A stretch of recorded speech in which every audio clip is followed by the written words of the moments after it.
Inside the University of Florida Library West, there's a spacious rare books section which will provide a controlled climate for the Howe Collection. Peacefully situated in an upper floor, the rooms offer an attractive setting for study and research, for our own students and faculty, for scholars attracted by the collection, and for citizens who've enjoyed these authors for many years. Rare Books librarian Sidney Ives will tell you about the bibliophilic father and son who collected these books, and will show you some examples of them. Henry Salton Howe belonged to one of the great New England families.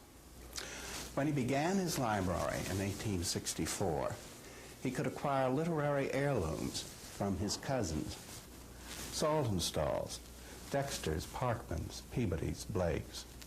Whittier wrote a poem about his place in the Saltonstall family tree.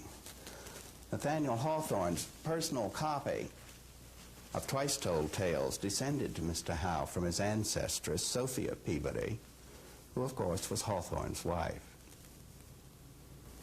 Mr. Howe rescued some of the great rarities of American literature from his family attics and housed them at his estate outside Boston. In 1932, he was joined by his son, Parkman Dexter Howe, who haunted the bookshops of the world. In their 100 years of collecting, the two Howes assembled first printings of all the major New England authors that are unmatched in any other library. There are more than 500 firsts of Oliver Wendell Holmes and of John Greenleaf Whittier, more than 300 of Henry Wadsworth Longfellow and of James Russell Lowell, more than 200 of Ralph Waldo Emerson and of Robert Frost. Many of these are not known to exist elsewhere. Many are unique because they were inscribed or corrected by their authors. The early literature includes the first edition of the poems of the first American poet, Anne Bradstreet, published at London in 1650, and not in the great collections at Harvard, and the first American edition, Boston, 1678, of which there is only one other complete copy in America. William Brown's Power of Sympathy, Boston, 1789, is the first native American novel.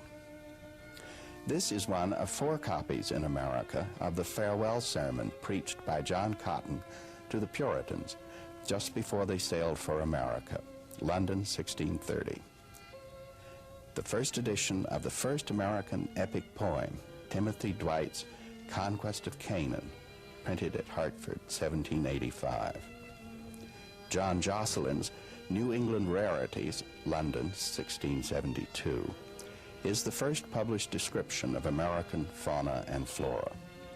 Nathaniel Morton's New England's Memorial, Cambridge, Mass., 1669, is the first history of America. And the work known as Mort's Relation, London, 1622, is the first account of the earliest pilgrims in America. Here is Henry Adams's own copy of his privately printed memoirs of the Queen of Tahiti, 1893, the copy the Queen corrected and returned to him. Many of Louisa May Alcott's rare firsts are inscribed for her family or friends, and the collection includes the complete original manuscript of her short story, My Red Cap, printed in 1881. William Cullen Bryant's section begins with the autographed manuscript of his first published poem, 1807, written when he was 12, and one of 6 copies known of his first book, The Embargo, 1808, accompanied by the equally rare second edition, 1809, a copy with unpublished poetry written out by Bryant on a blank leaf. The first edition of Dana's 2 Years Before the Mast, 1840, was inscribed by the author to the doctor who sent him on the sea voyage the book chronicles. 2 manuscript poems of Emily Dickinson are unpublished, and the first edition, itself a great rarity, of Mrs. Mary Baker Eddy's Science and Health, is inscribed by her for her son George. Look at this unpublished manuscript by Ralph Waldo Emerson. It's an essay entitled American Civilization.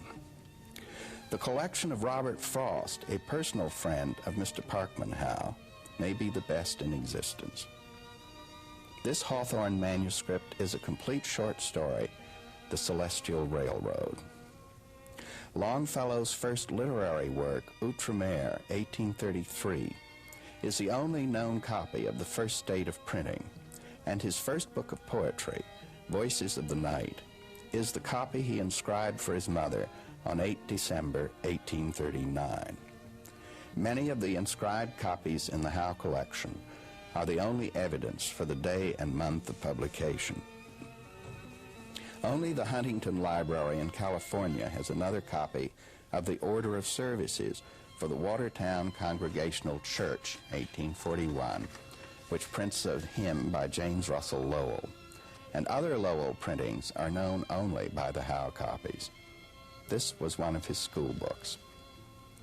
Here is probably the finest copy in existence of the first issue of Moby Dick, published in London, 1851. An original autographed manuscript of part of Omo, published in 1847, also contains a paragraph of Mardy, published in 1849. Melville manuscripts are of the greatest rarity. This first edition of Uncle Tom's Cabin is inscribed by Mrs. Stowe to her husband's successor at Bowdoin College. Only one other presentation copy is known. The first editions of Thoreau include his own annotated copy of A Week on the Concord and Merrimack Rivers, 1849, and a copy of Walden, 1854, inscribed by Thoreau to Charles Lowell. With these are the unpublished manuscript of Thoreau's address at his Harvard commencement, and a dozen of the pencils Thoreau sold for his family firm. No other inscribed copy is known of the first edition of Whittier's most famous work, Snowbound, 1866, which has been called the finest depiction of Jefferson's America. The Howes spent their lives in gathering this collection. It contains the complete works and all first editions of more than 50 authors, and the important works of many others. In addition, the Howes left us their notes so that each piece can be traced back to its origin. This collection ranks among the great collections in the world. However, the University of Florida and the many donors who are making this acquisition possible prize it even more because of the role these writers played in the molding of our great American democracy. I'm Robert Marston.